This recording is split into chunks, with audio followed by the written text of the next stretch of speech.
Patay ang 6 na katao matapos sumalpok ang sinasakyang van sa isang puno sa Naik, Cavite. 9 naman na iba pa ang sugatan. Ang detalye sa report ni Paul Hernandez.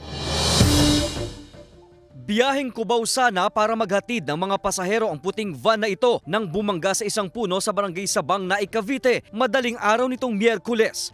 6 sa 15 sakay ang nasawi kabilang ang driver. 8 ang sugatan at 1 ang napaulat na kritikal. Ayon sa Naik Municipal Police Station, galing reunion sa Bicol ang magkakaanak. Ang usapan ay sa Cubao sila dapat ihahatid dahil halos karamihan dito puro mga taga-Antipol. Kaya lang yung isa na sakay ay taga-Naik, nakiusap yung taga-Naik na i-drop by muna siya dun sa Naik. Lumalabas sa investigasyon, nakatulog umano ang driver ng nirentahang van. Hindi raw sukat akalain ng mga sakay nito na sa isang iglap, disgrasya ang sasapitin nila. Mabilis yung pagpapatakbo tapos biglang nakatulog saka po sumalpok sa puno. Tuyo raw ang kalsada ng mga oras na yon. Wala ring nadamay sa malagim na insidente. Somehow may fault po yung driver. Wala na pong criminal case dito against sa driver dahil sir, patay na nga rin po. Sinisika pang mahinga ng reaksyon ng GMA Regional TV Balitang Southern Tagalog ang mga sugatang biktima at pamilya ng mga nasawi. Payo ng mga otoridad sa mga motorista,